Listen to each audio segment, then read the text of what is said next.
wanted to talk to you when I saw your title. I think, like, don't get me wrong.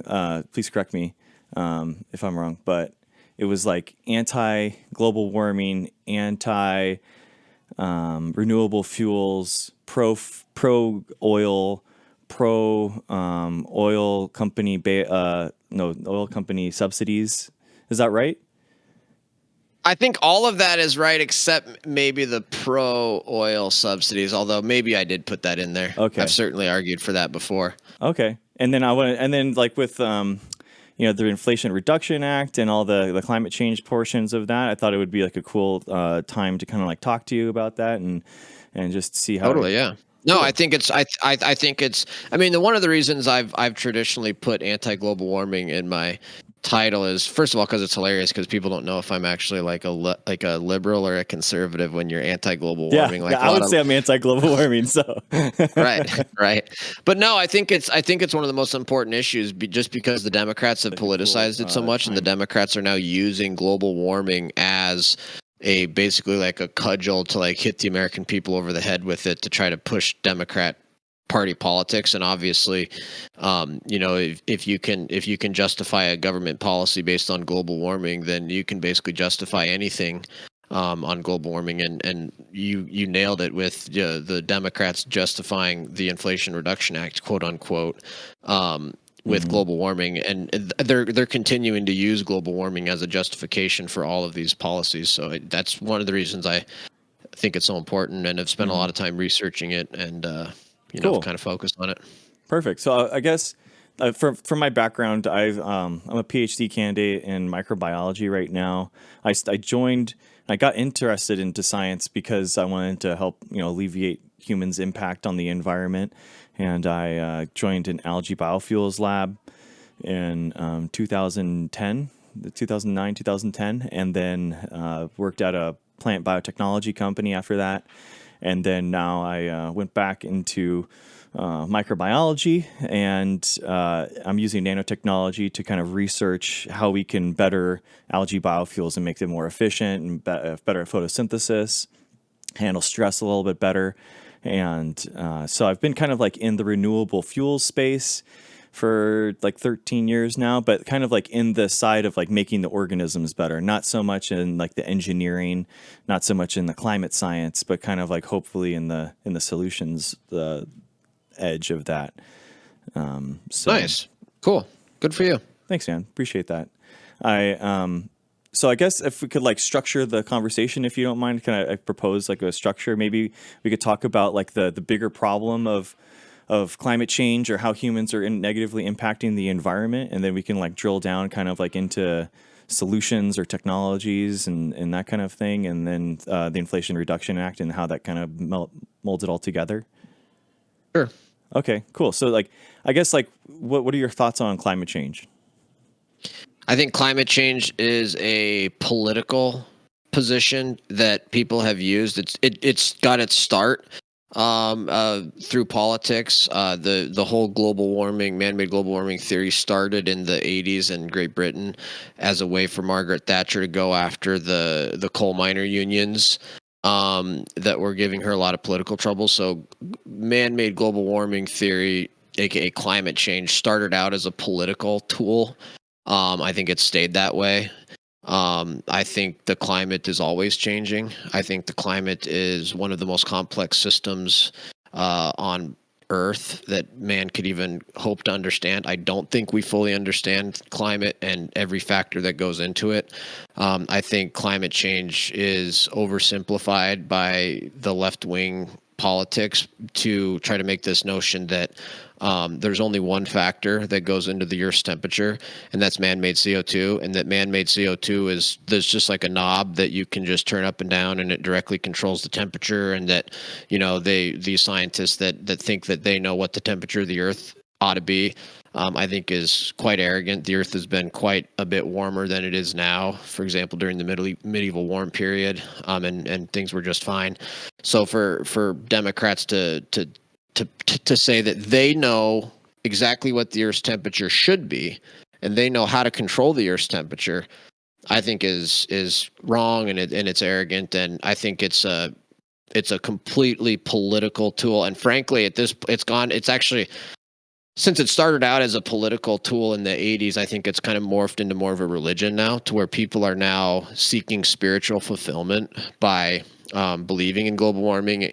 And people, I believe humankind and mankind has natural sort of inclinations towards spirituality and religious fulfillment. It's a need of every man. And so when you get these modern day leftists who are atheists, who don't believe in God, don't really believe in family, they're using global warming to basically fulfill themselves. And they tell themselves that, I'm a good person because I believe in global warming, and I'm a good person because I want to, stop using fossil fuels and stuff like that. So it started basically as like a political theory and has now moved more into a religion.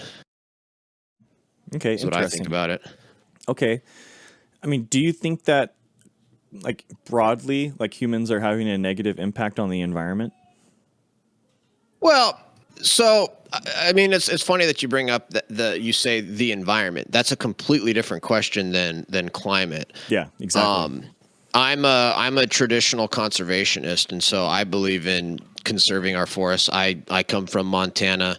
I live an hour away from Yellowstone National Park. I live an hour away from one of the greatest wild preserved lands in the northern 48 states in the greater Yellowstone ecosystem. I spend a lot of time in nature. I go backpacking and camping and hiking. I spend time up at the cabin in the woods. I'm a big believer in traditional conservation, traditional environmentalism, clean air, clean water. One of my biggest criticisms of global warming is that it's actually changed our focus away from sort of traditional conservationism, traditional environmentalism, and it's focused us now on, we got to, cancel everybody's SUVs, ban SUVs. And it's like, I've been to the Amazon. I spent Oh, a wow. week in the Amazon with an indigenous tribe living in deep in the Amazon.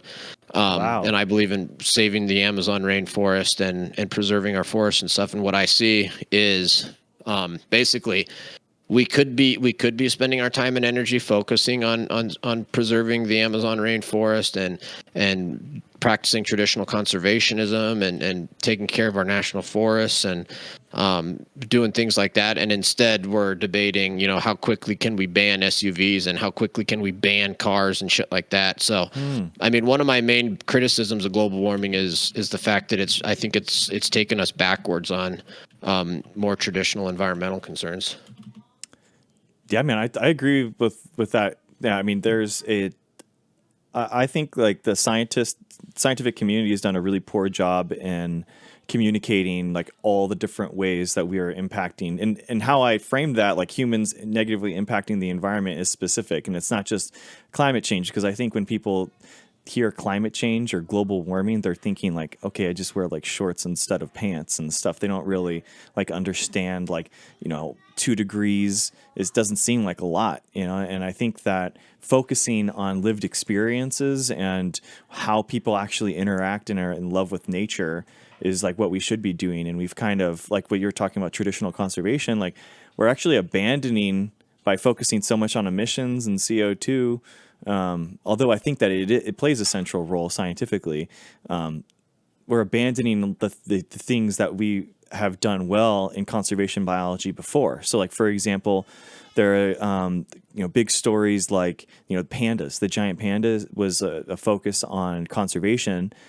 Because bamboo forests were going extinct, and they wanted to preserve the entire ecosystem to not just save the pandas, but to save all the fish, all the microbes, all the insects, all the plants that are involved with that. And by kind of making the cute little panda the face of conservation for the bamboo forests, it gave something for someone to attach to and feel something for. And as mammals, I think that we love kind of like that those eyes and that face and that kind of stuff. And CO2 isn't, you can't have that personal relationship. There's nobody's like has a good experience with a CO2 molecule. It's just kind of like Yeah, I fear mean, mongering. but you're basically, your statement there basically just presumed that man-made global warming is this huge problem and it's this huge thing, and now you're basically like debating what's the best way for left-wing scientists who support man-made global warming theory, what's the best strategy for them to approach this issue, where I was more saying that the mere idea that man-made global warming is the greatest threat that we've ever known, that in and of itself is, I think, a problem. And I mean, you bring up the panda situation, and of course the conservationism has failed because of the CCP in China and the Chinese Communist Party not doing anything to conserve their natural resources or their forests or their panda. That's why that's failed. And frankly, that connects to the global warming thing, because of course China and India are massively bigger CO2 emitters than the United States, and the United States CO2 emissions have actually gone down, recently, and China and India are going sky high, and all of these proposals, fail to take that into account. Yeah, I mean, there it isn't just like left wing like scientists that are proposing this though. It's a it's a global problem that we're seeing on how humans are negatively impacting the environment, and we're finding it out from, and I could go on for 30 minutes without even talking about CO2. The acidification of the oceans, the warming of our oceans, the bleaching that happens, the endosymbiotic zooxanthellae that are the animals that live inside the corals. They're leaving at astronomical rates. We have just animal populations are down 70% in the last 50 years. You have wetlands, which is like an entire ecosystem in and of itself. That's actually going down. Like all like of the wetlands that have gone extinct in the last that have gone extinct, 90% of those wetlands have gone extinct within the last 50 years. So I mean, and that's not has nothing to do. I mean, a lot of it probably has nothing to do with CO2. It has people, people just want to live near the oceans. They want to live near the rivers. So they naturally kind of like go there. And the first thing to go and to be bulldozed is wetlands. It's kind of just, it's because of human activity. All those things that we notice, bird migrations, which is something that has actually been, something that's been going on for hundreds of years, not just since the 80s. We track bird migrations. That's completely off now. They're going to higher elevations and more northern latitudes because it's the temperature is more moderate there. The insects that bloom at the same time as flowers, which is called phenology. It's like the timing of nature. That's all off now because you have the plants that are blooming out of season. And all of this kind of comes together, and this is why it's a scientific consensus, is because it's physics, chemistry, biology, all these different fields using completely separate methods are able to kind of like coalesce and come together and be like, what's the dividing factor here is like human activity. Okay, so basically everything you just mentioned, though, like I've heard other people say that's caused by man-made global warming. And so when you say, oh, the timing's off, or birds are migrating farther north or something like that, that's okay. So the climate is changing. The climate is always changing. That's a totally different question than saying this is all due to man-made CO2.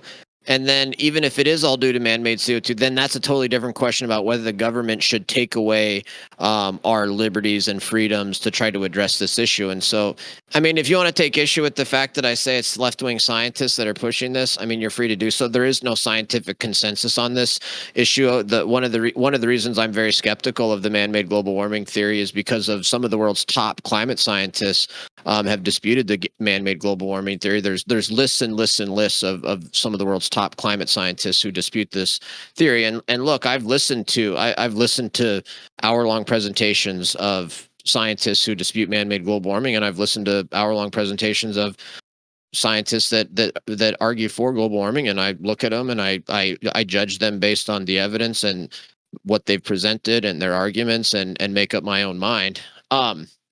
But to the extent that there are scientists out there that believe in man-made global warming that are not left-wingers, I'd suggest that they're probably a little bit naive and have maybe even been duped.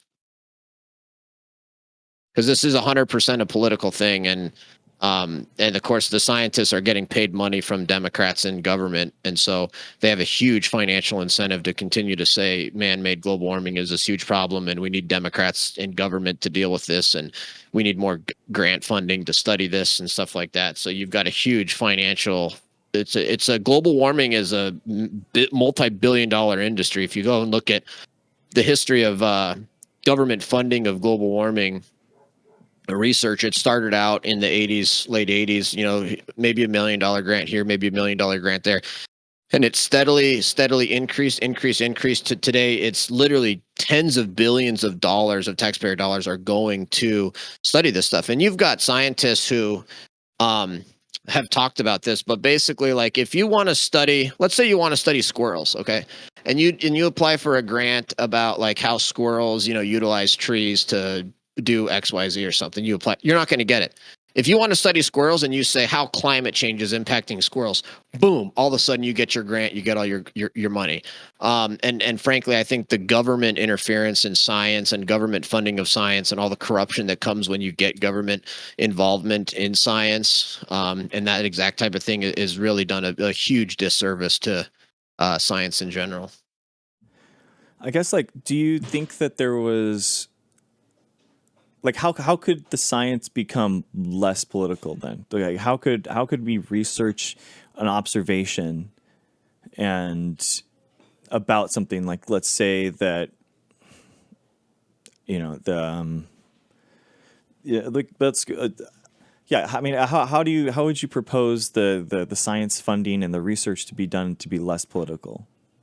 Yeah, I mean, I would number one try to get the government out of it as much as possible, and try to get the financial incentive removed.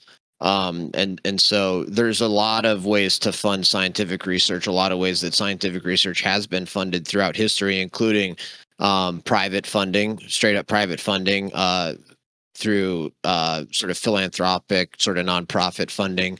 There's obviously universities have funding that doesn't come directly from grant money, and then businesses also fund scientific research. And so I don't think you need tens of billions of dollars of taxpayer dollars being thrown around by politicians, Democrat politicians, particularly, that create this really sort of nasty incentive for the science to come out one particular way. And of course, we have evidence of scientists manipulating the data to try to show more global warming. Email gate. I'm sure you've heard of the email gate.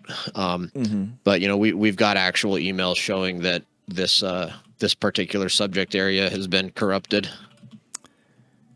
Yeah, it's just like the problem with, specifically like businesses funding science is that, for research, it's hard because there's no profit motive for just figuring out, if something's happening. The fundamental baseline research that everyone goes off of isn't profitable, and it probably won't be.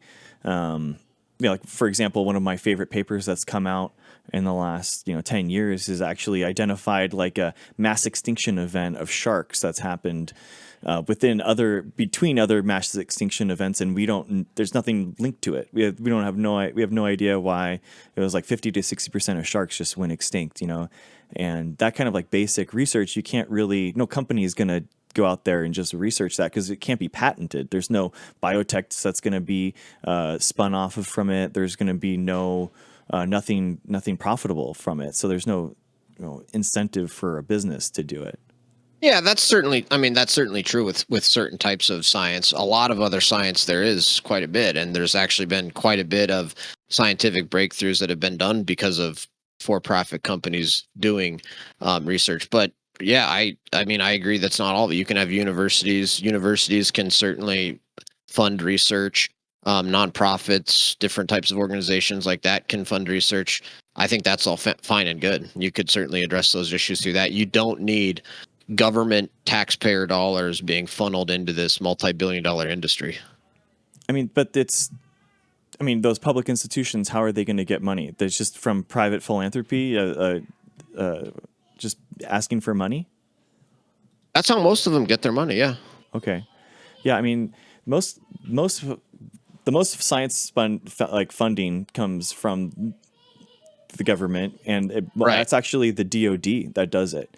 Over $90 billion of science funding comes from the DoD, and it's the number one national security threat that they've identified is the sustainability and renewability of us being able to live here, and that's why they put so much money into renewable fuel research, and specifically the Navy and the Air Force actually is because they put a lot of money into my field, because that algae can actually grow the high octane jet fuel that they need in order to fly their planes. So you can't really do that with ethanol or corn.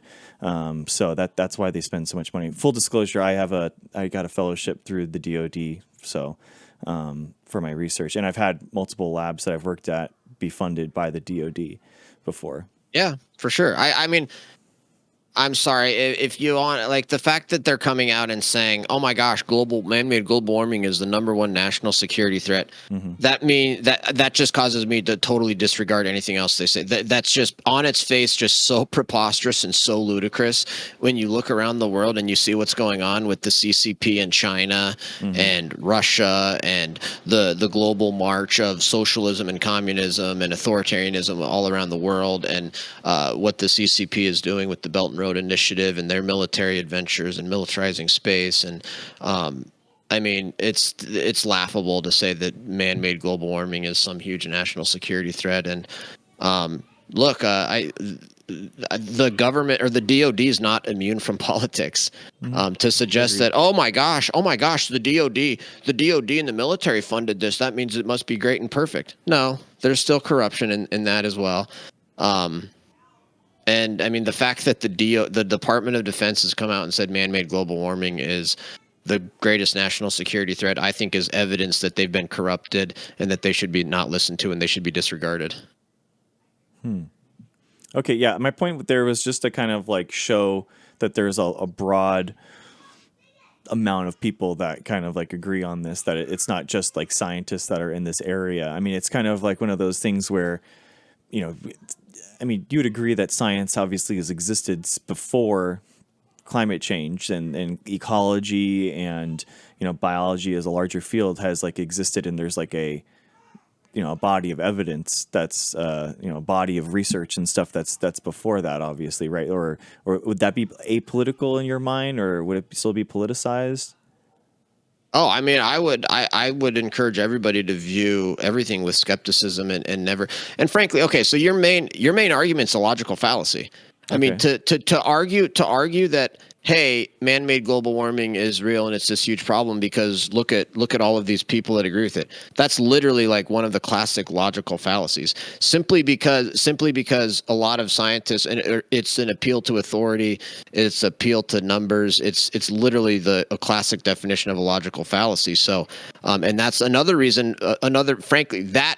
The fact that one of the main arguments in favor of man-made global warming being this huge problem is a literal logical fallacy, I think is evidence of why the theory is wrong. I mean, if this theory was so valid and so great, you would not have to resort to logical fallacies. You would not have to resort to saying, oh, there's a consensus when there's not, pushing false information to put out this idea that there's a consensus when there's not, using logical instead, if this was such a wonderful theory that was so rock solid and we all agreed on, there was all this evidence, you would actually address it on the merits. You wouldn't just do an appeal to authority and then try to shut people down, because that's ultimately what the end result of this whole argument is, oh my gosh, this is a consensus. Nobody can disagree with this. You're not allowed to disagree with this. This is we're using this logical fallacy, and then anybody, and of course, over 50% of Americans don't agree with this notion that we're all going to be dead in 10 years from man-made global warming. And I think 60 or 70% of Americans don't believe it's the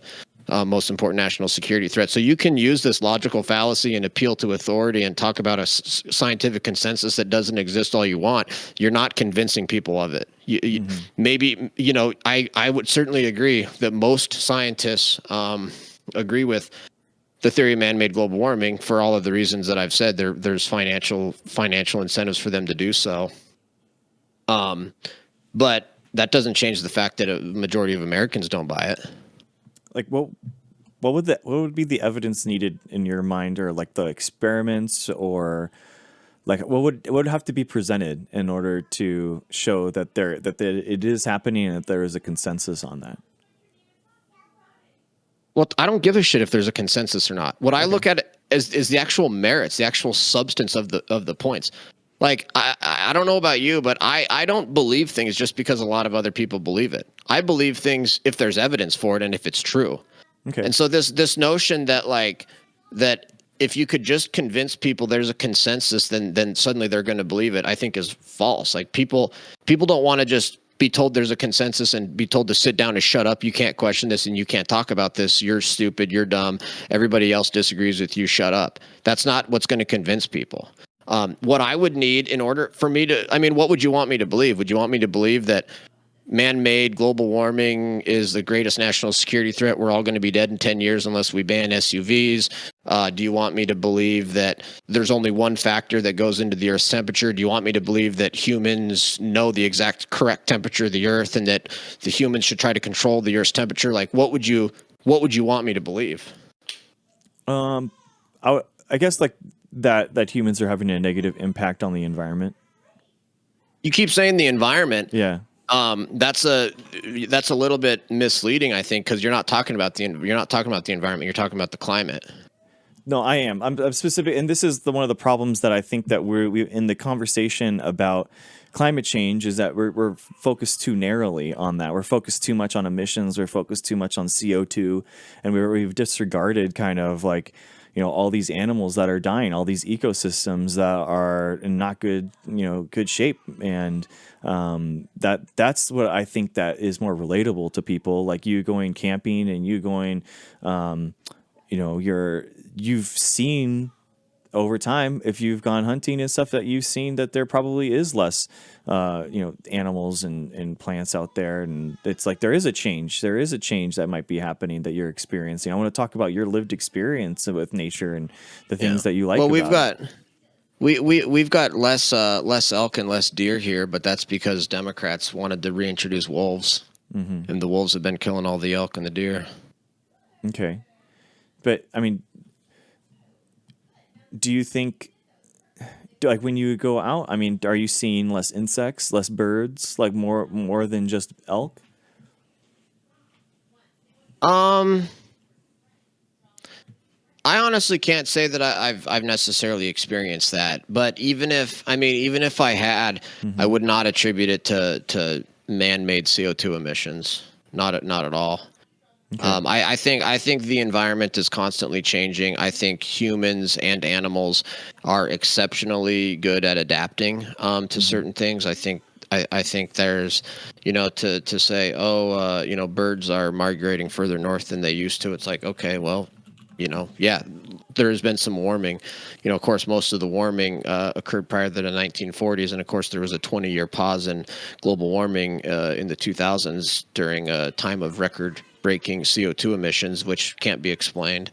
Mm-hmm.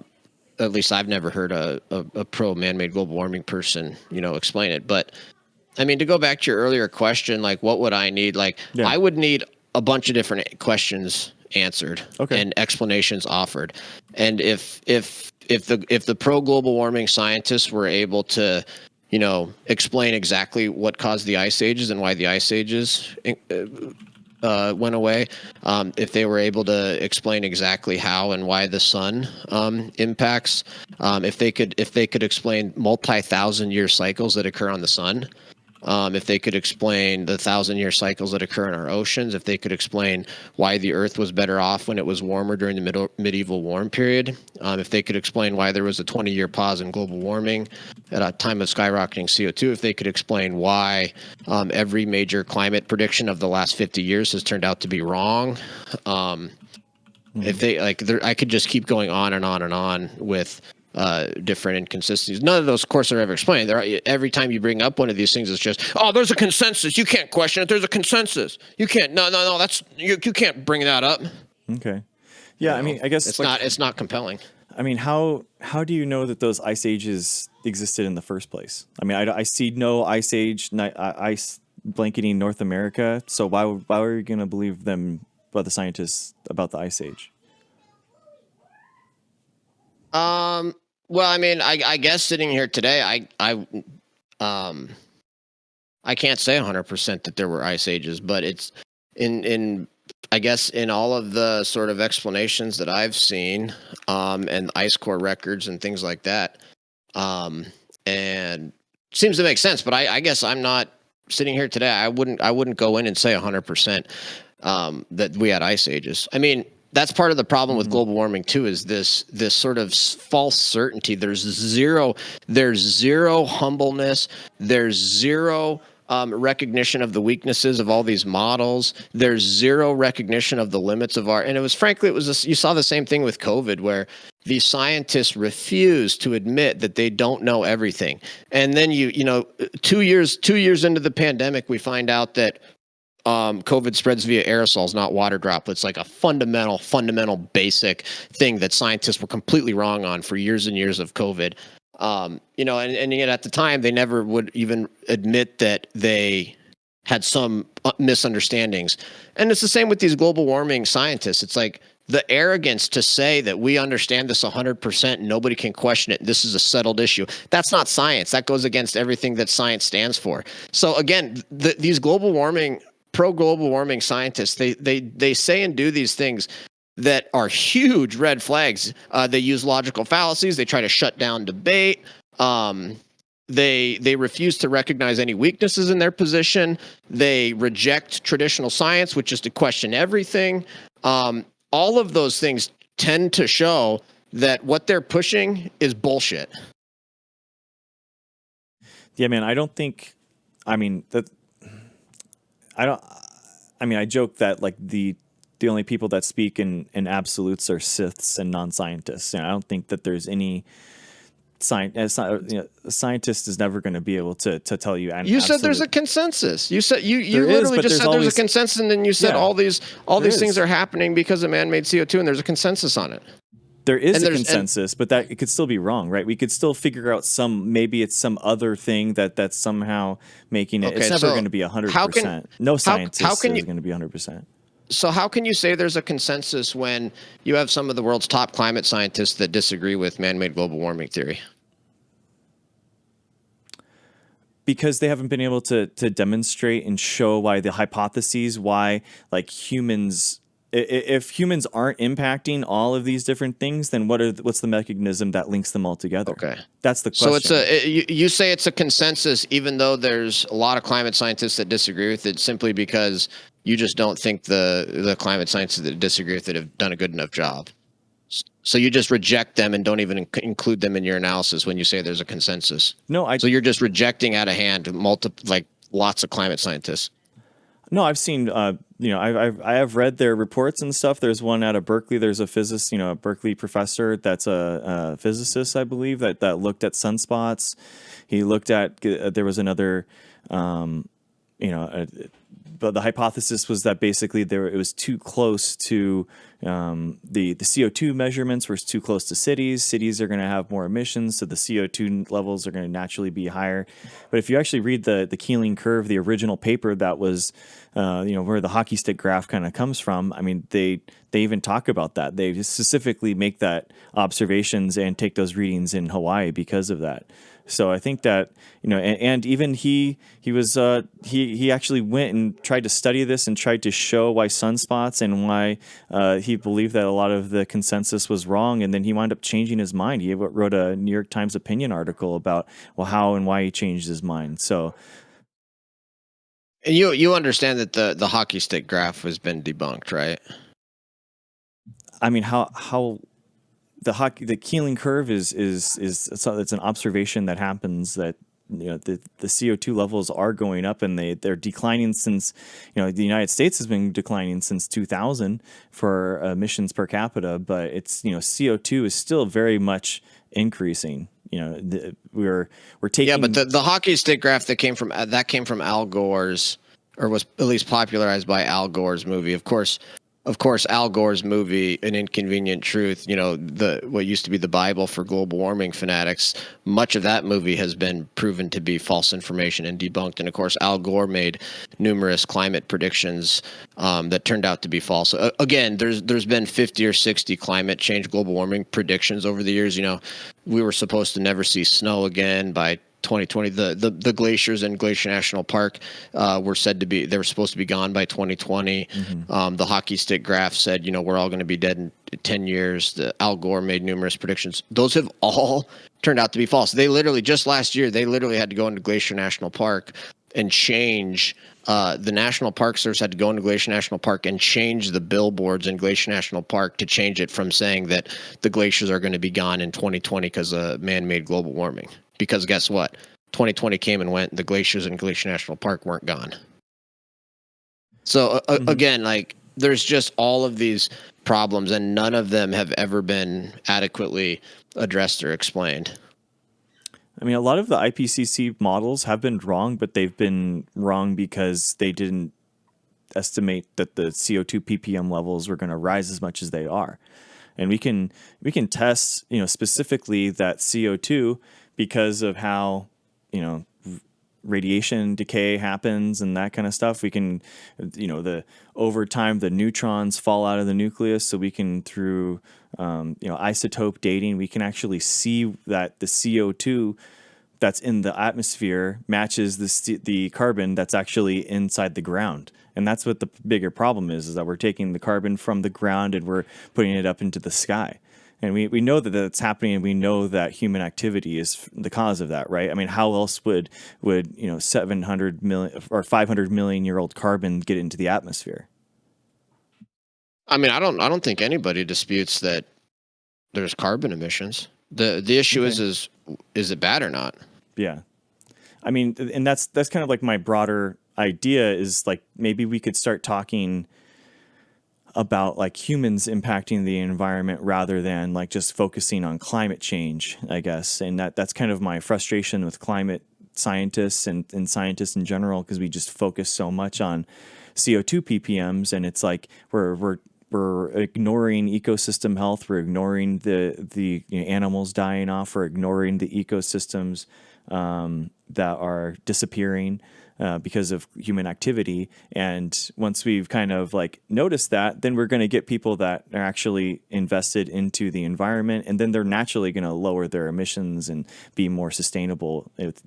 Because ultimately, right, humans have to live sustainably on the environment or in the environment. But when I think it's a little bit misleading what you're saying there and what you're doing, because you're trying to say that, okay, no, I'm really worried about, humans' impact on the environment and, degrading ecosystems. But your underlying theory for that is that it's the man-made CO2 emissions that are impacting the climate that are then impacting the ecosystems and people's daily life. You're not talking about traditional pollution, heavy metal pollution from plants and stuff like that. And the reality is of course, that the United States in particular, we have done a fantastic job of regulating traditional pollutants. And this is another sort of one of those red flags. This is one of those red flags I'll explain here that shows me that the American left is not serious when it comes to this man-made global warming stuff, because the United States used to have a lot of pollution, traditional heavy metal pollution from metal refineries and oil refineries and coal and you name it. And of course, in the 70s, we passed the Clean Air Act and the Clean Water Act.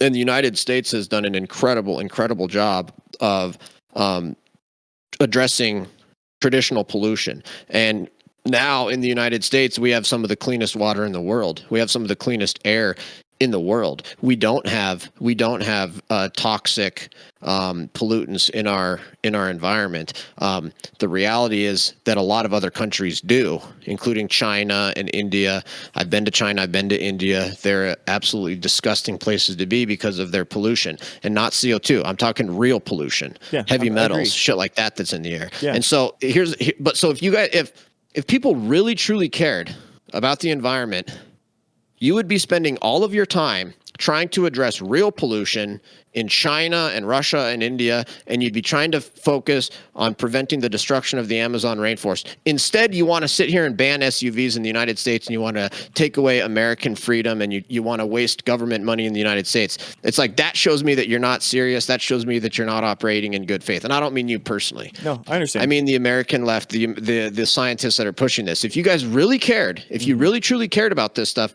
you would be recognizing the United States as a world leader in clean air and clean water, and you should be pushing China and India and everybody else to adopt the same things that the United States has and control their pollution and deal with these traditional pollutants. Instead, there's this obsession with banning cars, preventing Americans from driving cars and taking away freedoms and putting in regulations, stuff like that. That to me shows bad faith and not a serious concern for the environment, more of a concern about power and control.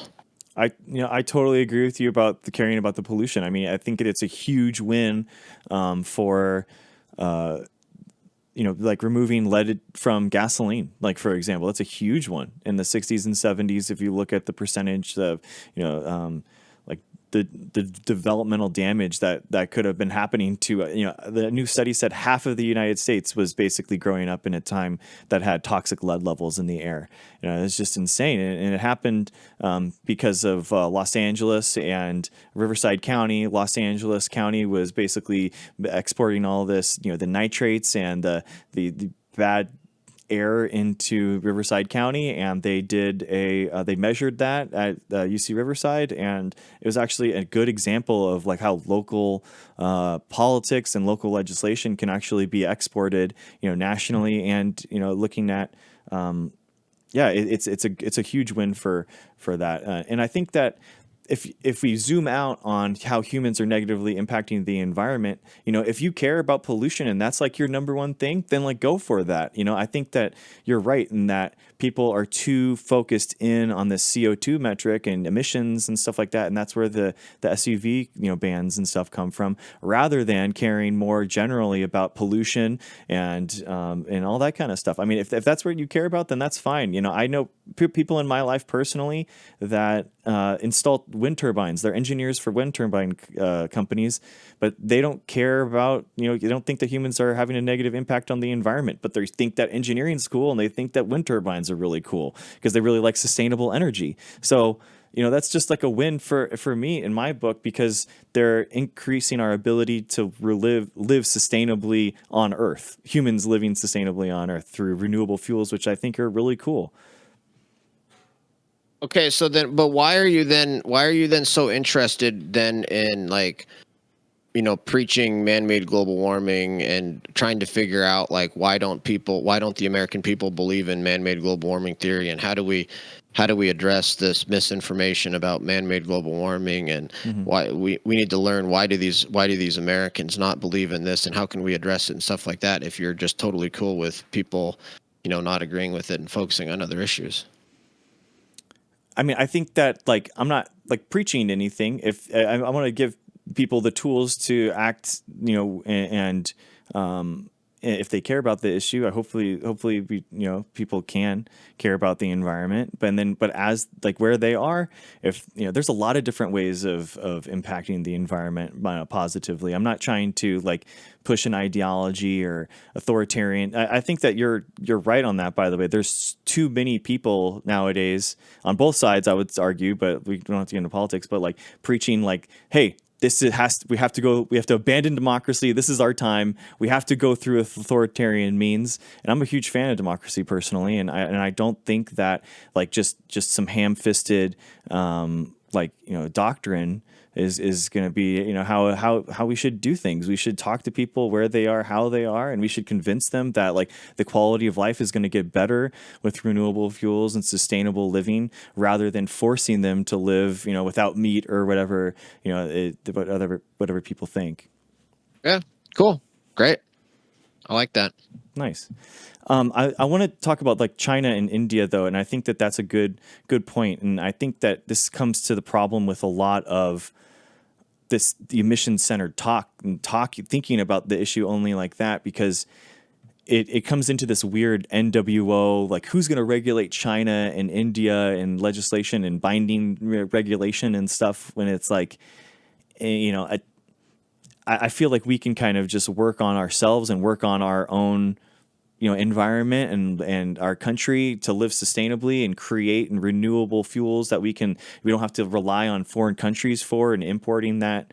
And that's like, by the way, why the DoD, you know, cares about it so much. So I think that like basically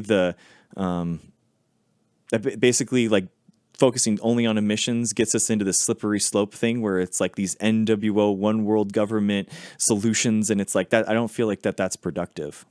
Okay. So okay, so let's just think about what you just said. Like Mm-hmm. you think that, you know, that we should just focus on ourselves, and that if we just focused on renewable energy and improving ourselves, then our lives would be better, right? I do think that, yeah, the people, Okay. yeah. But the problem with that is that it's not true, and that that renewable energies are technologically not there.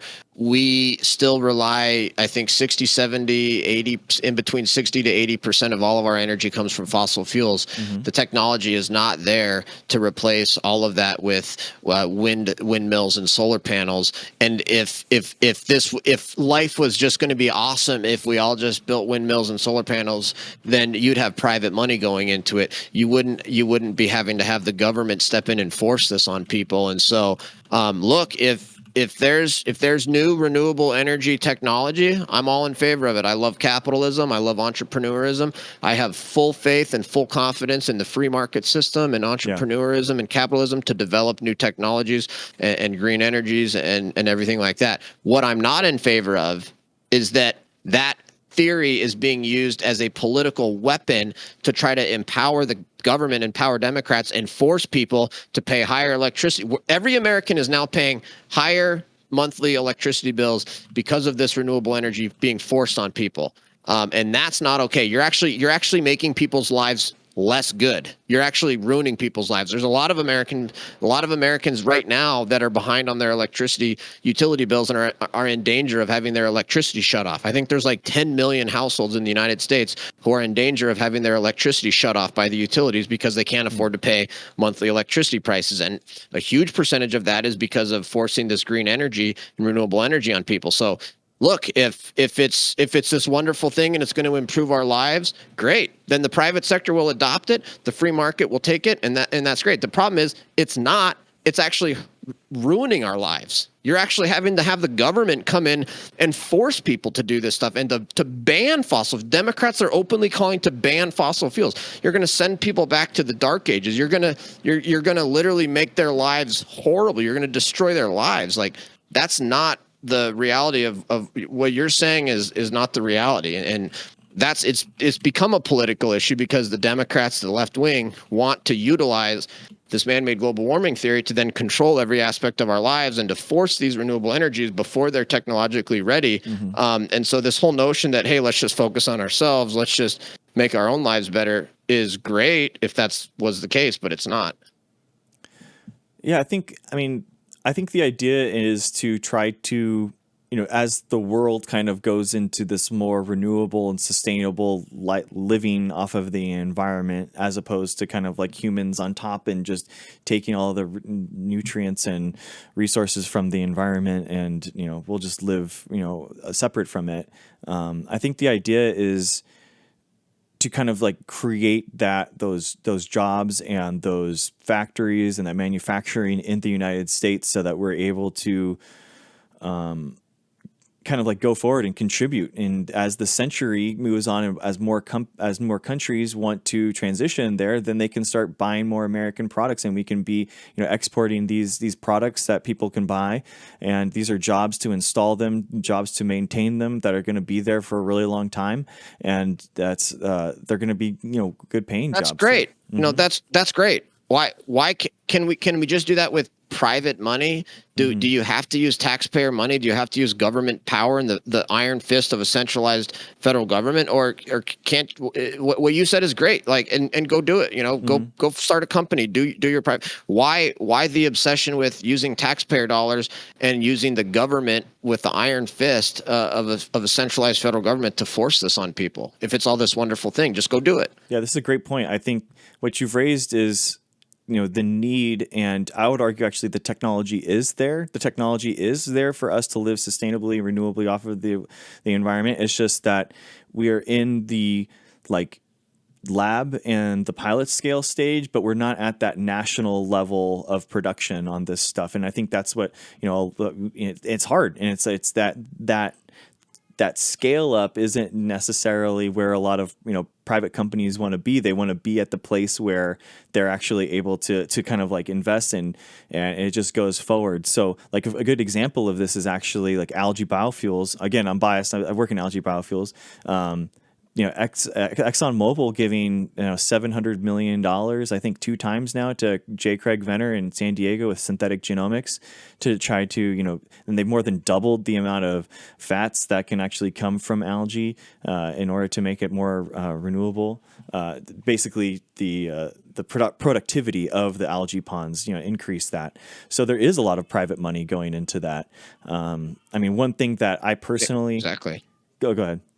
No, I was just going to say, I mean, exactly. And that's how it should be. That's not really addressing the question, though, which Yeah. is if there is private money, and there will be private money, Mm-hmm. and human technological progress will progress to where the point where I disagree that the tech is there for us to live off of this. There was just a study that was released yesterday that said we need 350 new open pit mines to get the lithium, cobalt, graphite, and nickel to make electric vehicle batteries. And of course, windmills are they don't last very long. They have to be replaced. You can't recycle them. They're Mm-hmm. overflowing landfills. Solar panels are the same thing, all made in China mostly, and we simply do not have the amount of mines, open pit mines, that we would need. And of course, the people promoting this stuff aren't calling for us to have 350 new mines in the United States, which is what we would have to have. So regardless of that, though, but like, so I challenged you about, if this is also wonderful and great, why do you have to have government money? Why do you have to have the power of the centralized federal government forcing this on people? And Mm-hmm. your response was, well, there is private money going into it. And I think that's great, but it doesn't answer the question. It's just not at that scale up, that national scale up like stage right now. I mean, for example, the electric vehicles and you're talking about a lot of solar and electric, which is, you're right. They need photovoltaics. The rare earth minerals that are required to run the machinery, the motherboards inside of them, and then also the batteries too, right? But there's a lot of it's called non-carbon renewable fuel sources. So we're talking wind, solar, nuclear, and hydro. So those are like three big things that can be used, and it's all kind of like a all of the above strategy. So for example, like California is doing 64% of its electricity now that are from non-carbon sources. I think that you're right. The mining and stuff is a problem. I personally, I don't understand like why we haven't transitioned to algae based biofuels for our cars. We don't have to buy all new electric cars. You don't have to be forced to buy an electric vehicle in the next however 2050 or whatever it is. You can convert your existing gas car to run off of renewable biofuels. And then we can also use the infrastructure that already exists in this country. So we're talking about gas stations, tankers, gas lines, all that kind of stuff. And it doesn't have a lot of the problems that batteries do, because it's called a fungible fuel. Basically, the fuel, the energy of the fuel is in the bonds itself, the chemical bonds. So you don't have to have that chemical gradient that exists inside of a battery, which makes it hard in order to maintain that gradient, which then makes battery technology harder to sustain over a long period of time. That's why kind of like that's why a hydroelectric dam is actually the best battery there is, because you can maintain that gradient a lot easier. All right. So you mentioned hydro and nuclear, but the problem is that the left wing, the Democrats, the global warming folks are not. They don't support nuclear power, and they don't support hydropower. It's only windmills and solar panels, and frankly, that's because of the financial ties between environmental movement and the windmill and the solar panel industry. There's an incredible amount of windmill and solar panel companies that have financial ties to the Democrat Party, and the Democrat Party's financial ties to windmills and solar panel companies. And you saw that, for example, with Solyndra, with Obama, where $500 billion taxpayer money goes to a solar panel company and ends up just being wasted and stolen, and et cetera, et cetera. So the nuclear power, that's another red flag for me that says you Democrats are full of shit. Like if you guys really cared about global warming, you would be out there calling for nuclear power plants every day. They don't support nuclear power plants. We're not building nuclear power plants. Democrats will not allow us to build more nuclear power plants. And I'm all in favor of nuke. I'm pro nuke. And I think we ought to be building more nuclear power plants. But for some reason, the Democrats won't allow us to build more nuclear power plants, which kind of tells me that their arguments about global warming are being made in bad faith.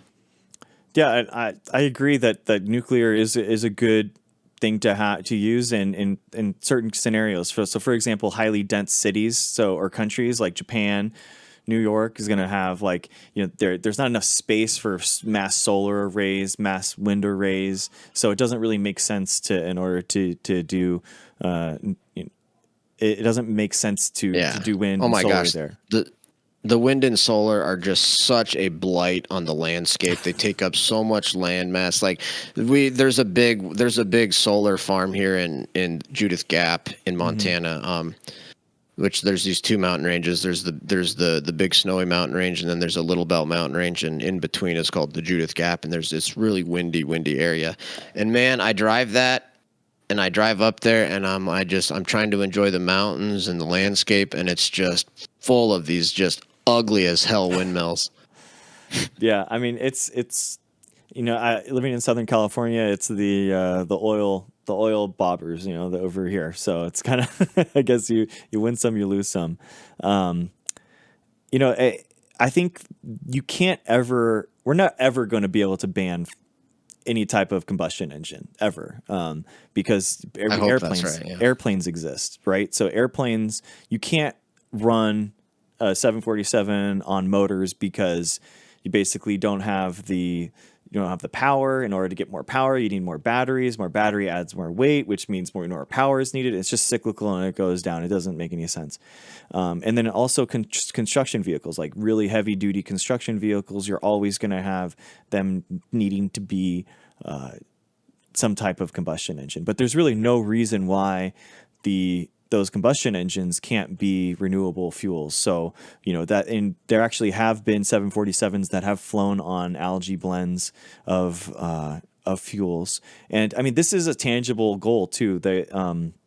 So back in 2010, when I first got into this, I was going into a lot of DoD presentations about this, and they were talking about the importance of this stuff. And they scaled it out at the time, that basically you would need algae ponds the size of Texas in order to have the entire country run sustainably and renewably off of those algae ponds. So we would no foreign imports of oil. We wouldn't have to mine anymore, onshore or offshore. And then since then, the last 10 years, it's decreased dramatically. So because of molecular biology, genetics, CRISPR bioengineering, we're basically able to make these algae now. So if you think about, ironically, it's the size of Montana. So that's also... So the size of Montana now is the space that we need in order to run algae biofuels, which ironically is actually the exact same square acreage of how much we use right now in the United States for corn. So corn ethanol, and this kind of gets into like, why aren't we using algae biofuels? Why aren't we doing this? If this exists, why aren't we using existing technologies? The corn lobby is extremely strong in this country, and part of it is because of a bill that Bill Clinton passed that made it so that our gasoline, 10% of it has to come from corn ethanol. They take the corn, they took the sugars from the corn, they feed it to yeast. That makes ethanol. They take that ethanol and then they put it into your gas. Gas is actually less energy dense than gasoline, so they're actually diluting our gasoline, and it's actually a huge problem. We're basically using, and what's crazy is how much of our country, how much of our corn is used for food, which is about 10% for humans. Over 50% of it is for stocks, for cattle and that kind of stuff. And then the 40% is used for that corn ethanol. So it's a huge amount of our country that's actually being used for something that's doesn't make any sense scientifically, environmentally, engineering wise. It just doesn't make any sense. So, how did we get there? Government involvement, government mandates, bills from Congress. Bill Clinton signed it. Well, now we've got the government forcing 10% ethanol, and it's screwed up all. Why are we using that? So the government caused that problem. So why would we think that the government would be able to now fix this problem with another bill that mandates another type of energy? The solution, of course, is to get rid of the bill that requires 10% ethanol, get rid of the government regulations on that, and you don't replace it with another one that sets some arbitrary percentage made up by some person in Washington, D.C. about how much wind or solar or this, that, or the other thing.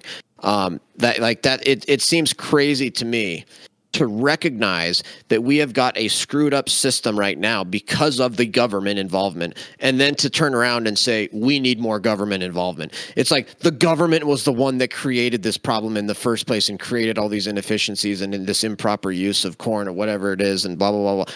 So then you're going to turn around and say, oh, let's have the government do it. Whereas you just admitted that technology and human progress has made it so we've made progress on biofuels, right? So why not wait for technology to get to a place where it's economically feasible to have these energies, instead of trying to prematurely force it on people with more government involvement, which you admit caused the problem in the first place? I mean, I would agree that the oil subsidies are a huge problem. Basically, oil is artificially lower than it should be because we're subsidizing these oil companies that are already the most profitable companies that have ever existed, and then they're basically tasked with a very easy feat, right? The carbons that make up the gasoline, which is the 85, 87, those are actually carbons that are linked together. How many carbons are linked together? So by them just going and just taking those carbons out of the ground and then refining it, which is incredibly easy compared to biofuels, right? So algae biofuels, we have to make the tanks, we got to make the algae strains, we got to do all the bioengineering, we got to do the genetics, we got to do the molecular biology, then we got to pay the guy that's going to do the ponds, then we got to pay the guy that's going to extract it, then that's going to make the carbon, extracting it from the algae, and then finally we have the biofuel, after that. So it's, those two things, it's like we've incentivized and really, I would agree with you. We've through tax cuts, made it a lot easier for the easier technology to come forward. And then we look at biofuels and we're like, well, why is it so expensive? Why isn't it where it is? It's like, well, because there just hasn't been the financial incentive in order to do that. It takes a lot of money in order to do that. Yep. Do you agree with fossil fuel, subsidies for the fossil fuel companies? Oh, I think that's overstated. Okay. Usually what people mean when they refer to fossil fuel subsidies is they take basically the tax code and deductions that apply to all companies, and then when an oil company uses the same thing, then they say it's a fossil fuel subsidy. So, for example, if you own a business and you purchase a bunch of computers for the office, you can expense that out, and that lowers your company's taxable income because you just spent a bunch of money on computers for your office, right? That's an expense. Okay, so then an oil company does it, and an oil company buys a bunch of computer and expenses it and lowers their taxable income by using it, and all of a sudden it's a fossil fuel subsidy. So I think there's a lot of misleading statements about fossil fuel subsidies. It's like, no, fossil fuel companies take advantage of the same parts of the tax code that everybody else does, and you're just blaming it on a subsidy. Of course, the fact is that fossil fuel companies, far from being subsidized and benefited in the market by the government, they're actually under vicious assault and vicious attack by the government and by ESG standards and everything else. It's very difficult to be a fossil fuel company. That's one of the most maligned and viciously attacked companies in the world right now. So much so, and they're so overly regulated, and they're being viciously attacked by the government. So far from being a subsidized industry, it's actually an industry under attack. Yeah, I mean, I guess I would agree with you that they are subject to a lot of regulations because they're doing a lot of things that are, impacting how we live. So it kind of, I mean, I guess, I don't have I just have the Wikipedia. I just brought up that they may be the fossil fuel subsidies. I don't know the exact code, but this is what Wikipedia says. It's not a good source, but this is what I have right now. The tax breaks on consumption, such as lower sales tax on natural gas or residential heating, or subsidies on production, such as tax breaks on exploration for oil. So I don't know what that actually draws down to. I mean, philosophically, mm-hmm. I'm against subsidies for any industry, just sort of philosophically. Their national security concerns, I think, are a little bit different. I'm okay with the federal government subsidizing industries mm-hmm. that are national security concerns. Like, I think we should be able to make food. I think we should be able to make medicine. I think we should be able to make steel, things like that have sort of a national security implication. I'm okay with, and frankly, energy too, because there's a significant amount of national security that comes into play with energy. Okay, But philosophically, I'm not in favor of any kind of government subsidies. But what I find telling is that it's actually the green energy and the renewable energies that really need the subsidies in order to even have a chance at surviving. For example, electric vehicles, nobody would be able to afford them without massive tax breaks for electric vehicles. Mm-hmm. Nobody would be able to charge their electric vehicles without the government paying to build a bunch of charging stations. Of course, the government never had to pay to build gas stations. Gas stations were built without any government money, without any taxpayer money. I think if electric vehicles want to go around and build a bunch of electric vehicle charging stations, they should do it the same way the gas stations did it, with their own money. Mm-hmm. Okay. I mean, what are your thoughts on like market-based solutions for kind of like making like for example, the cap and trade, California's cap and trade system for companies and stuff like that? I think calling cap and trade a market-based solution is very misleading. Okay. Very misleading. That's because when you say a market-based solution, that's implying that this is the free market that's doing it, and that the free market is going to come up with this. That's what I'm in favor of. I'm in favor of the actual free market, actual entrepreneurs, capitalism, private equity. That is the one that is what's going to bring us out of this and develop real renewable energy. When you talk about cap and trade, what you're talking about is a government regulation, a government controls on how much carbon people can emit. So I think to call cap and trade market-based solution, I think is purposefully misleading to try to make people think that this is a free market solution when it's actually government control. Yeah, it's definitely government control, right? Because they're saying how much you can emit, and the products that you're emitting has to be this amount, and that could be arbitrary based off of whatever they do. But there are in wins that have come from that. So if, like, for example, Tesla makes hundreds of millions of dollars off of the cap and trade system in California, and that's kind of like how that was actually how they kind of like started their whole profitability was as a company was using that. And I remember in 2020 I was reading all these things about when Ford and all these other companies start making the switch to EVs, is Tesla even going to survive as a company, because they're going to lose out on all that money? So it's kind of an interesting idea. So there are some, I guess, Yeah, some I wouldn't winners. say that's a good. I wouldn't. I mean, yeah, Elon Musk is a winner. I don't think Yeah, society's a winner from that. yeah. You don't think that we benefit that Tesla's like a world company that's famous now? That Not really. I mean, I think California is suffering significantly because of things exactly like that. Frankly, I don't even know about California's cap and trade system. I just know that California is extremely overregulated. Everything costs more there, and no, I don't think having government get involved in, and first of all, I don't think it's a legitimate goal of government to try to reduce carbon emissions in the first place. So why would I support them implementing some complex trading system for carbon when I don't really care how much carbon's not CO2 is not a pollution. yeah, I guess it's how much we place kind of like a monetary amount on the cost of the environment, right? And the value that we give as an environment. I mean, it's interesting that you brought up the Amazon a couple of times.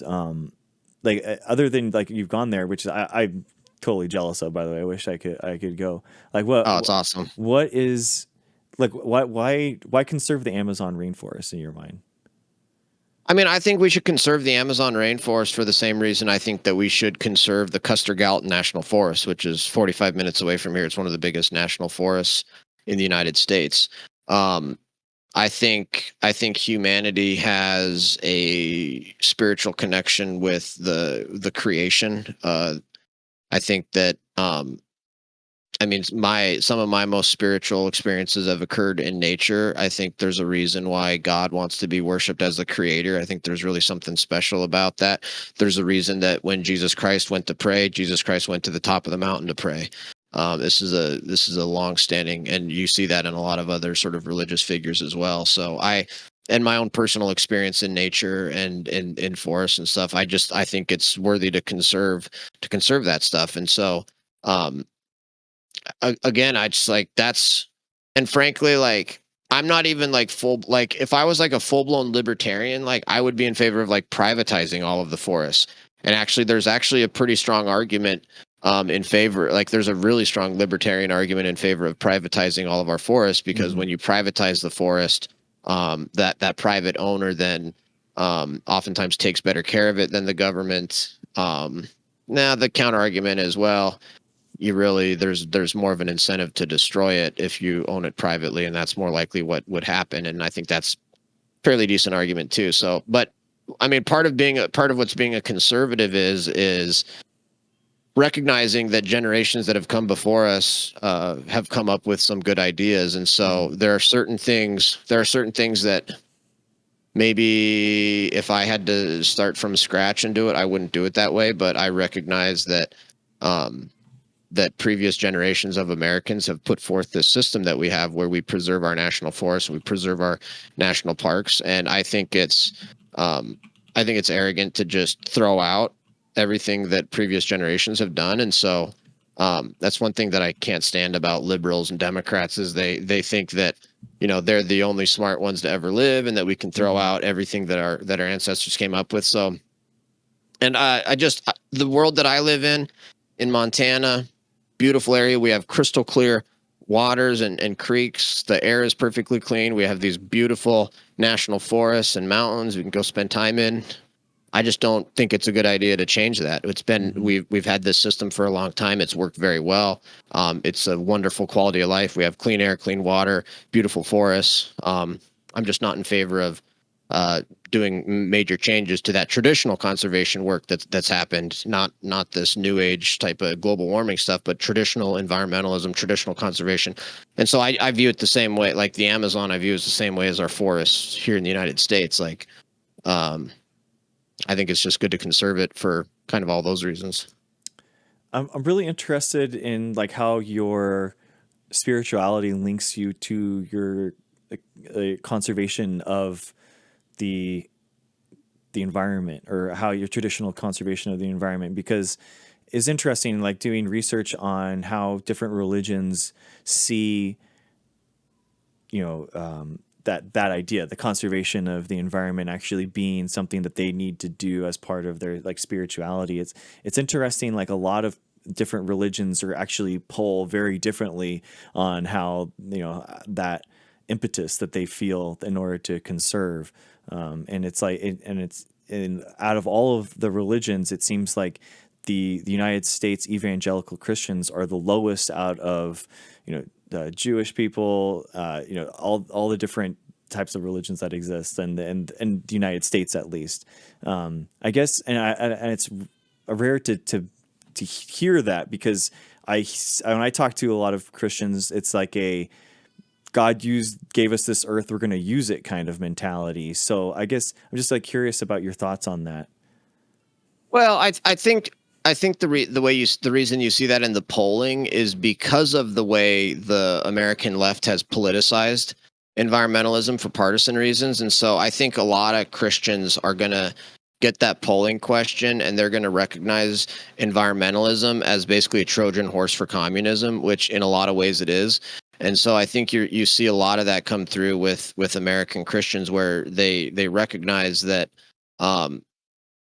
I think all Christians recognize that we're supposed to be good stewards of the earth. It's actually pretty ironic. Like, you look at like Christians in rural parts of America where we don't believe in man-made global warming, but we're the ones that actually are spending time in nature. And then you get big city folks who've lived in big cities and concrete jungles their whole life, and they're the ones that are all crazy about global warming. I think Yeah. that says quite a bit. And basically everybody that I know that's like a Christian that's like in Montana, they all believe in taking good care of the environment. Like farmers and ranchers I know are extremely good stewards. Hunters, people that go hunting, these are people that take care of the environment better than any big city liberal I've ever heard of in my life. People don't believe in littering, don't believe in polluting, stuff like that. Taking very good care of the environment. It's actually, it's ironically, it's the big cities that are the most damaging towards the environment. And I think it says quite a lot about, I think it says quite a bit. Well, I guess number one, when you look at the actual studies about mental health, you see that people that live in big cities have significantly lower quality of mental health. And there's all sorts of studies that talk about how even spending 20 minutes in nature a week will like significantly increase your mental health. So the way I view it is, you've got all these atheist liberals living in big cities with horrible, broken down mental health systems that never spend any time in nature. And then they view global warming as sort of this like religious experience so that they can feel better about themselves. I totally agree that being in like nature definitely improves your mental health, man. Like surfing and getting out in nature and seeing the dolphins swim underneath you and seeing the sea lions and it's crazy, snorkeling and you're seeing these huge reef forests, down there, and it's awe inspiring. It makes me feel so small, and it makes me feel. Yeah. Just in love with it, and that's why I got into biology. I feel like is because of those moments, going and having that connection with nature, and that's just I want to preserve that basically for future generations. I want my kids to be able to go and go to these natural places and in the mountains and be able to see like the dragonflies flying around with the creeks and the frogs croaking and the crickets. And there's something about that makes me just feel so like warm and Yeah, totally. yeah, it's cool. Totally. And I agree with I agree with conserving and preserving that for future generations. I would submit to you that giving the government more power is the last thing you want to do if you're concerned about actually preserving the environment. If you actually look throughout human history, some of the worst environmental abuses and environmental disasters have been a result of governments having too much power.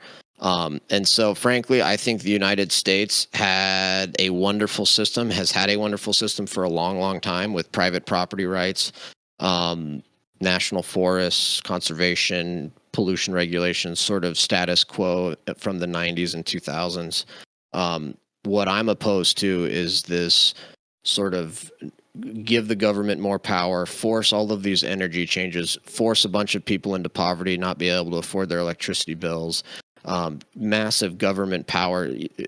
Like giving the government more power is not going to, like giving the government more power and control over all of our natural spaces and stuff. And you actually literally see it happening already today where our national forests are neglected. One of the reasons we have such bad forest fires in the United States and out west here is because the U.S. government is an absolute failure at managing the forests. And I see it when I go out backpacking in the wilderness here. It's just there's just massive amounts of fuel on the forest floor. And I think you've even seen there was a big article out of California recently about how or was it no, was it in Montana? No, there was a Montana fire that like basically stopped burning when it got to this part of the forest that had been properly managed. And so, give this idea that giving the government more power is going to result in our natural beauty being preserved, I think is exactly opposite. I think the more power you give to the government, the less likely it is that we are able to preserve our natural beauty. Yeah, I mean, but you're talking about before with climate change and the fires. We're kind of like in this weird spot as humans where these natural cycles are occurring. There is, natural variations in climate. Like we agree that there's an ice age and now there isn't, and there's fires that happen and that's completely natural. It's a really good way of releasing a lot of detritus on the dead trees and carbon and nitrogen, and that's a really big part of allowing new growth in forests and that kind of stuff. And yet here we are as humans where we create stationary structures that we don't want to burn down, and we also kind of like live in an area in a kind of like band of like temperature or climate that if it gets too extreme one way or the other, it's not going to be habitable for us. So it's kind of like this weird area or thing that we need to do or try to do, or maybe we're going to fail at it, right? Trying to create this stasis of nature that also is creating and preserving that biodiversity that has existed, and making nature something that we live harmoniously with, rather than like humans on top of the environment. Because we kind of know, like we were talking about before with pollution, like we kind of know that human health is tied to environmental health. But if we just pollute and we just take the environment for granted, then we're going to lose these things. A lot of them, they're called ecosystem services in ecology. So this is like, for example, bees pollinating our food.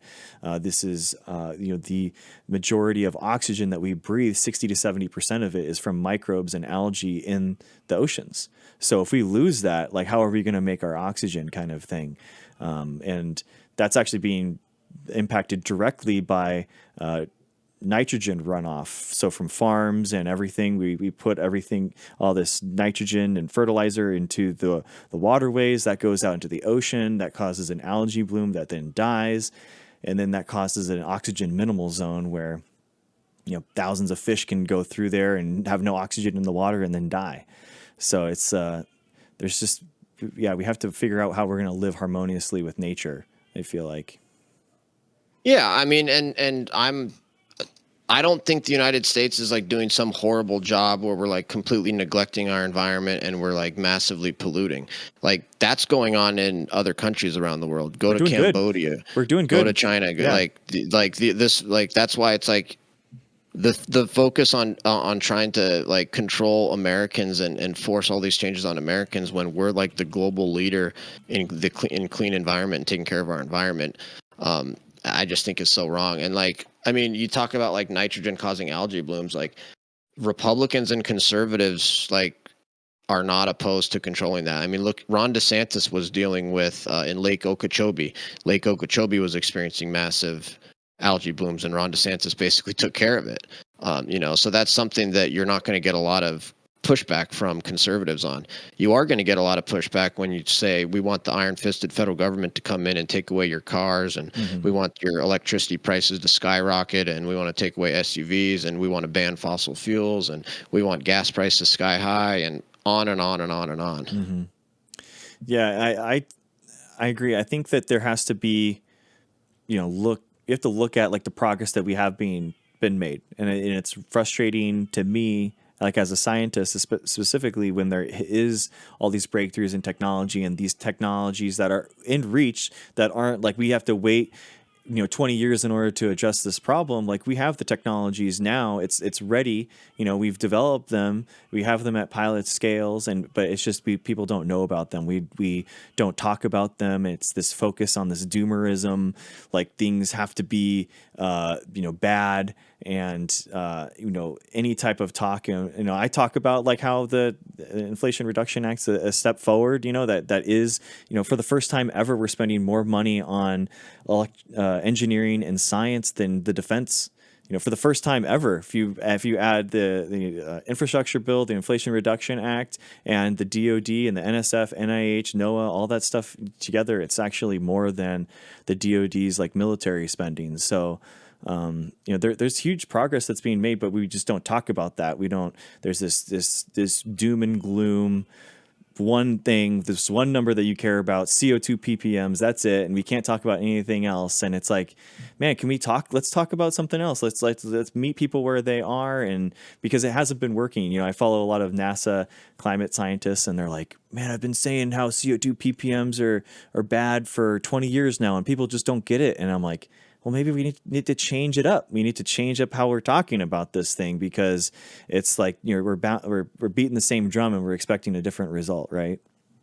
Yeah, I mean, I don't disagree with that, but I'm not the one that you need to convince of that.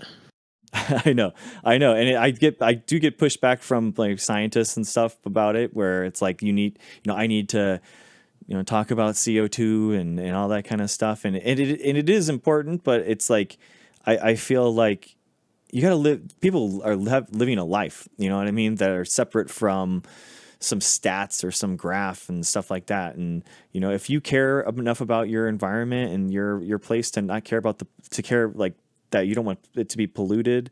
You care about that. You want the natural places to be connected and not these huge parking lots that are kind of like making archipelagos of nature and stuff like that. Then is that a bad thing? There's like, nobody. No, There's. That's not how Americans feel. okay. Like this idea that like there's a bunch of Republicans and conservatives that want dirty air and dirty water, and they want like pollution and stuff. Like that's just like I don't know what the term is for it, but that's just wrong. And like you're arguing against something that doesn't exist. I don't think that they want dirty water. I don't think that they want, and that's what my point is, and you said it. I mean, part of conservatism is to conserve the environment. I think that that's a natural like place. And I think that the whole point of talking to people, on the right or Republicans or whoever you want to identify, like, is to kind of like show that like we can have a conversation and we can like talk about this stuff without like straw manning each other and stuff like that. And I don't think, I don't think it's as bad as the media portrays it and stuff. And it's not as doomer as the media portrays it, and people aren't as bad as the media portrays it as well. Yeah, I mean, I tend to agree. I'm convinced that there's got to be about 40% of Democrat voters out there that have no idea how radical left the Democrat Party has gone, and that would never vote for the Democrat Party if they knew that they were trying to ban fossil fuels and ban cars and do all this insane stuff. So I think there's a lot of truth to that like the American people are not as far apart as our politics would make us seem. But I mean, when you just started talking about like, oh, there's all this progress, like we're spending more on this, that, and then we are on the military, like that's a pure political statement. Mm-hmm. Politics at its core is one of the most important aspects of Congress is appropriations and how do we spend money. And so when you start arguing about that is pure politics. Yeah. That's not science anymore. That's pure politics. And most people would not consider that to be progress, especially when you recognize that military and national defense is the primary role of the federal government. That's the primary reason we have it. If you read the Federalist Papers, the first 10 Federalist Papers are all about national security and why we need a federal government for security and military reasons. So when you start saying, "Oh, we want to take money," or it's a good thing that we're spending money on something that's not even in the Constitution, and we're not spending as much on the number one most important job of the federal government. I mean, that's a political statement that you're not going to get a lot of buy-in on from, certainly not from Republicans. I think that if we spend that money and we see like an increase with which the Inflation Reduction Act does, it increases the manufacturing. If it creates sustainable, high-paying jobs, that creates a new market for this stuff where we're actually exporting these products. If we, the $2 billion that went for algae biofuels actually creates more national programs to do this. And by the way, I know I have friends at the DOE, and as soon as this started, as soon as it got passed, there were meetings that started at the DOE on what to do about this. If we have tangible progress being made that actually improves people's lives, then I think that we can call it progress, and it doesn't matter who you are on the political spectrum. Like they're good jobs. And of course the question would become, let's say government funding of this research figures out some great thing and it improves everybody's lives. Great.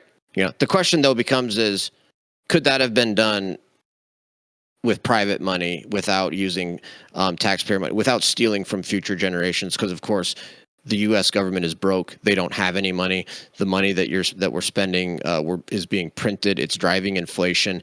It's harming low-income people the worst.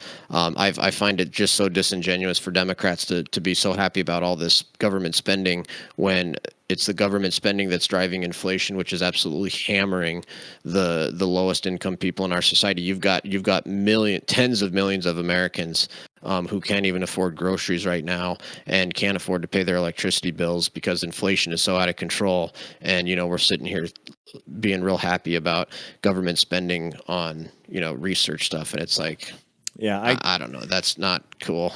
I am not an economist, and I can't tell you how.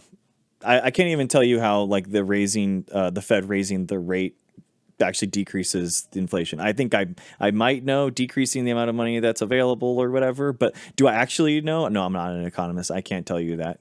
But I've read the Cliff Notes and the important parts of the Inflation Reduction Act, and what I think that's happening is going more towards the manufacturing, the jobs, the long term.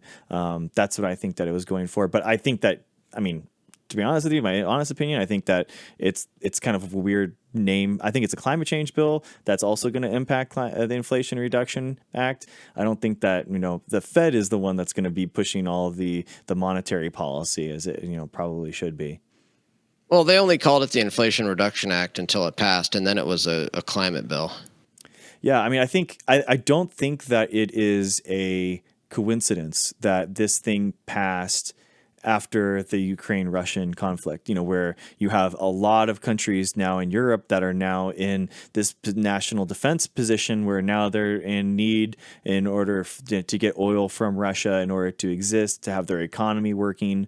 And I think that a lot of people, a lot of legislatures like kind of were scared of that. And it's a national defense part. The second part of it is national defense. Yeah, and of course the reaction is the exact opposite. So Europe put itself in this position by obsessing about global warming and not promoting other fossil fuel development and trying to focus on all this green energy, and then they get into a war and they lose their one source of fossil fuels, and now they're in a tight spot because they have no other sources of fossil fuels because they've obsessing about global warming. And they say, oh, well, to solve this problem we need more windmills and solar panels, and it's like, you morons, like the reason you're in this thing into the beginning is to first place is because you've got all these regulations trying to do windmills and solar panels and you don't have any other source of fossil fuels. And it's the same in the US. Like literally one of the major drivers of inflation right now is costs of energy. One of the main reasons we have costs of energy so high is because of global warming regulations and the Democrats' war on fossil fuels, trying to shut down fossil fuel development. And then their solution then is to do a bunch of print a bunch of dollars and give it to windmills and solar panels. And it's like, that's literally the cause of inflation. You're actually making inflation worse. And then saying that it's the Inflation Reduction Act. It's incredibly misleading.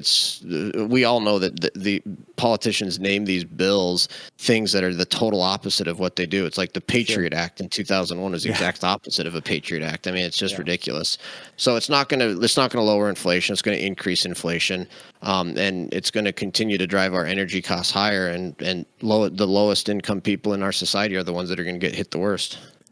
Yeah, I don't know if like the largest expansion of the federal government and the creation of the Department of Homeland Security is probably a good title for the Patriot Act.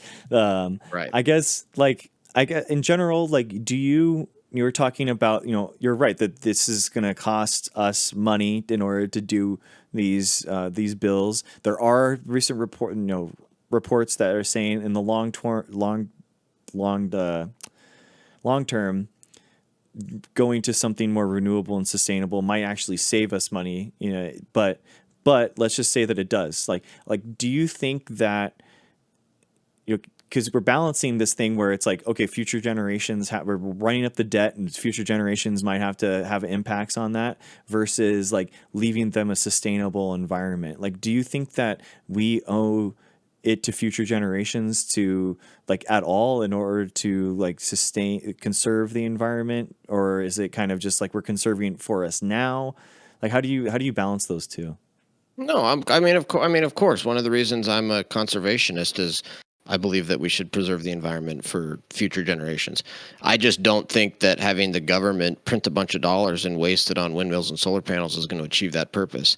I think the better way to get there is to get the government out of the way, let the free market do its job, and in the meantime, let us have cheap and reliable, safe, secure, clean fossil fuel energy, and let the private sector do its job, and let entrepreneurs and capitalists come up with alternative energy sources. And I have full confidence in human ingenuity that someday, maybe it's 5 years, maybe it's 10 years, maybe it's 20 years, we will come up with energy technology to replace fossil fuels. The problem is we don't have it right now. And this is really causing a lot of problems in our everyday lives. And I don't think that's fair to future generations to take out a bunch of debt to fund these, pie in the sky dreams about windmills and solar panels that the future generations are going to have to pay off. They're going to have to pay that debt back. I mean, we have the technology to replace fossil fuels. Algae biofuels can immediately swap in there. It's just that we don't do it. That's the thing, right?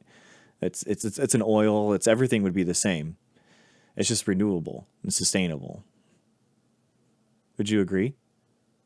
I don't know. I don't know anything about it. I would Okay. assume that if we can do that, that would obviously cost trillions and trillions of dollars.